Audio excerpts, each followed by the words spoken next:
Bom dia, quase boa tarde. Mas como eu sou nordestina, dizem que a gente só dá boa tarde depois que a gente almoça.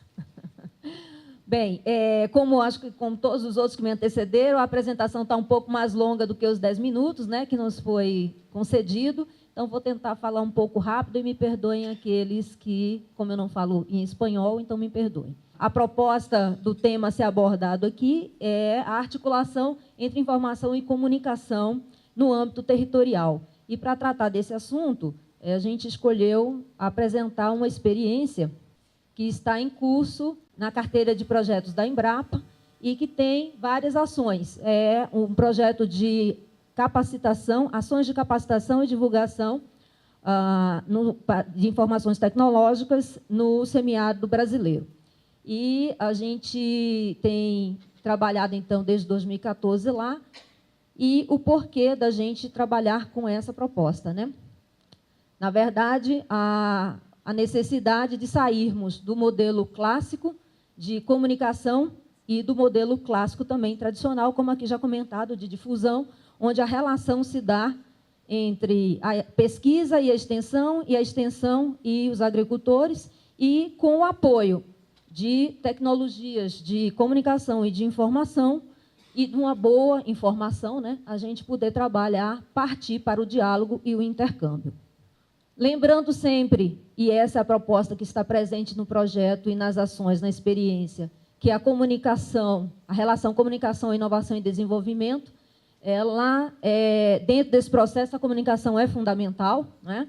Que comunicar é cada vez menos transmitir, raramente competir, principalmente conviver, e claro que comunicação, embora seja um termo bastante polissêmico, todos nós sabemos que, por origem, ela é interação social. E, portanto, ela não pode estar desarticulada de outros espaços informacionais, dialógicos e educativos.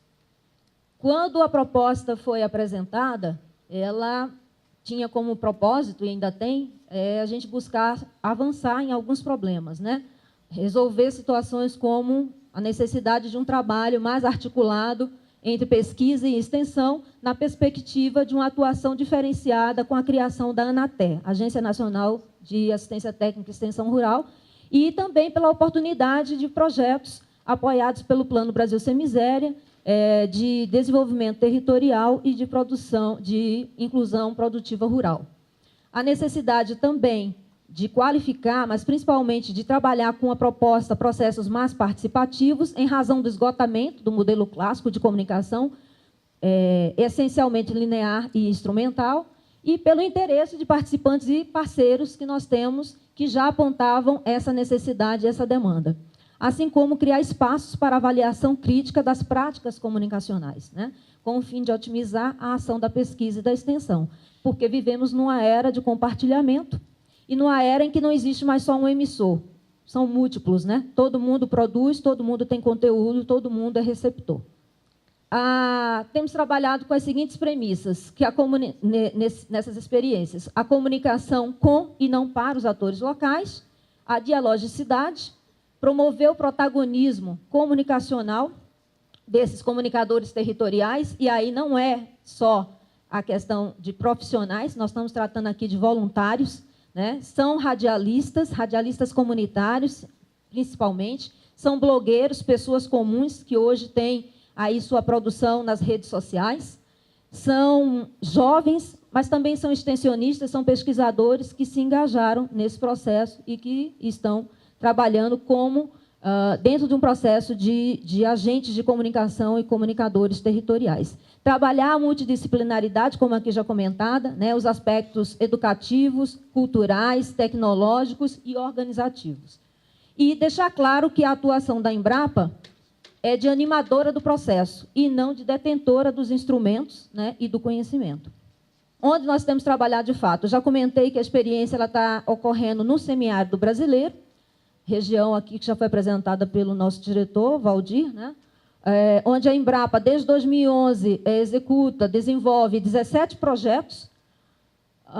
São 14 territórios da cidadania onde esses projetos estão sendo desenvolvidos, e um deles é o projeto que nós atuamos. E esse projeto ele começa com a ampliação do acesso ao conhecimento e às informações, onde nós trabalhamos com um acervo multimídia, já comentado aqui também, que são as mini-bibliotecas. Então, a proposta é levar mais informação para a formação dos agentes de desenvolvimento e das lideranças comunitárias também, e com um trabalho com um programa de rádio, que é o Prosa Rural, que é um programa da Embrapa, onde a gente tem uma rede de rádios parceiras em todo o Brasil, e mais especificamente lá no Nordeste, que são cerca de 600 rádios atuando, e dessas 600, 550 são rádios comunitárias. Então, a gente começou com a capacitação de radialistas, e que já é um módulo da capacitação para a comunicação territorial.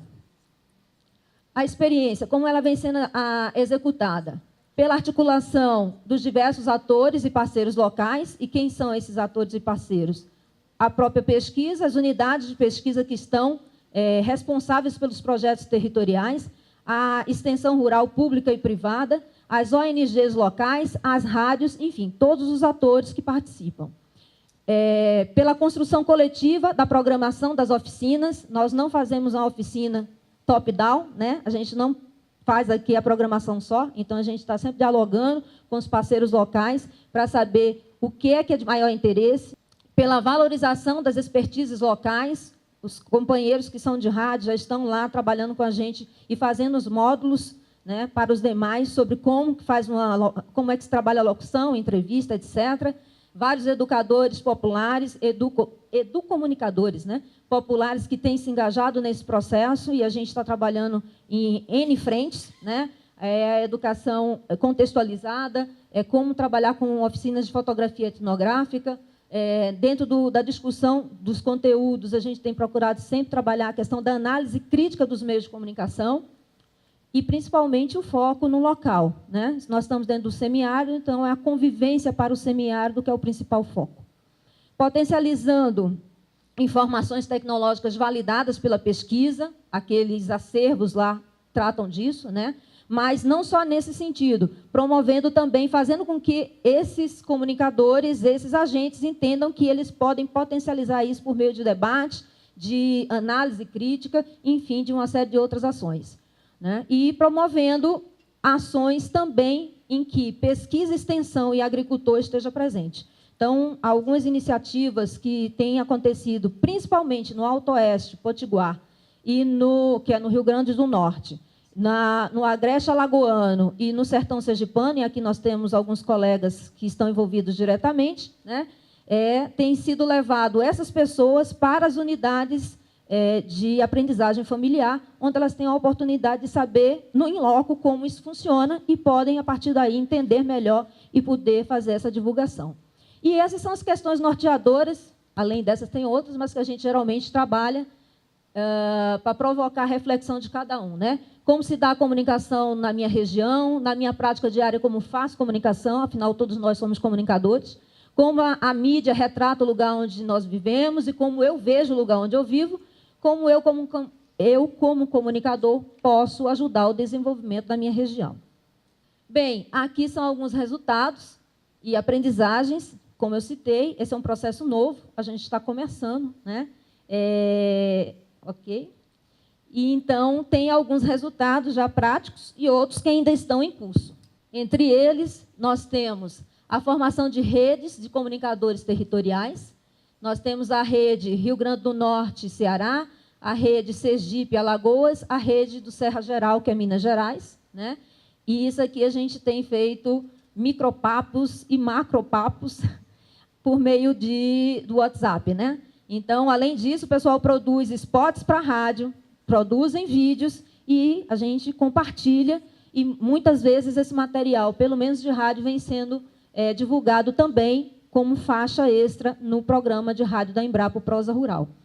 Assim como nós temos aí vários colegas que já atuavam com blogs, ou estão sendo criados, uma agência de notícias que está em desenvolvimento, caso lá do Alto Oeste, e que é um exemplo para todos os outros. Nos demais, a gente ainda não conseguiu criar a agência, mas nós estamos trabalhando com grupos no Facebook e que tem dado muito resultado, né? O pessoal é um espaço de divulgação para todo o território.